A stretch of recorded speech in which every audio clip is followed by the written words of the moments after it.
स्वागत आहे. चला काहीतरी नवीन शिकूया. Boba minds language series way you learn sip by sip, skill by skill.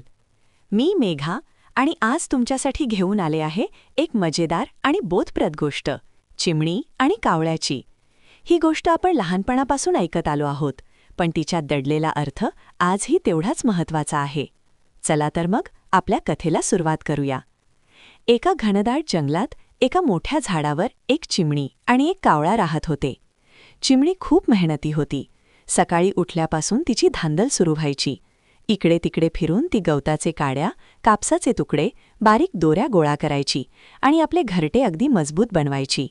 दिवसभर ती खाण्यासाठी दाणे गोळा करायची आणि आपल्या घरट्यात साठवून ठेवायची. तिला माहीत होतं की पावसाळा येणार आहे आणि त्यावेळी बाहेर अन्न शोधणं कठीण होईल. पण आपला कावळा मात्र अगदी आळशी होता. तो दिवसभर फक्त झाडाच्या फांदीवर बसून राहायचा, इकड तिकडेच्या गप्पा मारायचा आणि चिमणीला काम करताना पाहून हसायचा. तो म्हणायचा, "अगं चिमणीबाई, किती काम करतेस? अजून पावसाळ्याला किती दिवस आहेत? मी माझ्या बुद्धीने तेव्हा काहीतरी नक्कीच जुगाड करीन." चिमणी त्याला समजावण्याचा खूप प्रयत्न करायची. "कावळे दादा, वेळेवर काम पूर्ण करायला पाहिजे. नंतर पश्चात्ताप करण्यापेक्षा आत्ताच तयारी करणे चांगले असते." पण कावळ्याच्या डोक्यात काही शिरत नसे. तो आपल्याच धुंदीत मग्न होता. त्याला वाटायचे की तो खूप हुशार आहे आणि सगळ्या संकटांवर सहज मात करेल. अखेरीस पावसाळा जवळ आला.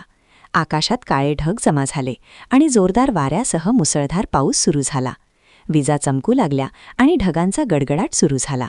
चिमणी आपल्या मजबूत घरट्यात साठवलेल्या दाण्यांवर पोट भरून आरामात बसली होती. बाहेर पाऊस पडत असतानाही ती सुरक्षित आणि आनंदी होती. इकडे आपला कावळा मात्र खूप संकटात सापडला. त्याचे घरटे नव्हते, ना त्याने अन्नाची सोय केली होती. तो पावसाने चिंब भिजला, त्याला थंडी वाजू लागली आणि भूक लागली. त्याला आता आठवले चिमणीने त्याला दिलेला सल्ला. त्याला खूप पश्चात्ताप झाला. त्याने स्वतःचीच चूक मान्य केली.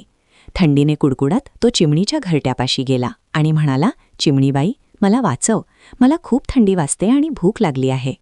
चिमणीने कावळ्याला पाहिले. तिला वाईट वाटले, पण तिने त्याला आपल्या चुकांची जाणीव करून दिली. ती म्हणाली, "कावळे दादा, मी तुला कितीदा सांगितले होते की वेळेवर काम कर, पण तू ऐकला नाहीस. आता बघ काय अवस्था झाली आहे तुझी."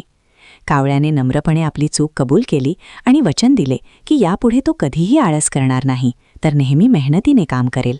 चिमणीने त्याला आपल्या घरट्यात थोडी जागा दिली आणि खायला थोडे दाणे दिले.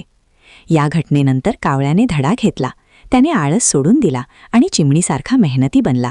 या गोष्टीतून आपल्याला काय शिकायला मिळते? मित्रांनो, ही गोष्ट आपल्याला शिकवते की कष्टाचे फळ नेहमी गोड असते आणि आळशीपणा वाईट असतो. वेळेवर काम करणे आणि भविष्यासाठी तयारी करणे हे खूप महत्त्वाचे आहे.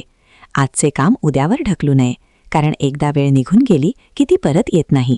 मेहनतीने केलेल्या कामाचे फळ नेहमी चांगलेच मिळते. तर मित्रांनो, आजच्या गोष्टीचा हाच संदेश आहे की आपण नेहमी मेहनती आणि दूरदृष्टीचे असावे. आमच्यासोबत सहभागी झाल्याबद्दल धन्यवाद.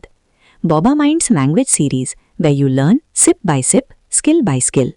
To learn more and sign up for free, visit bobaminds.com.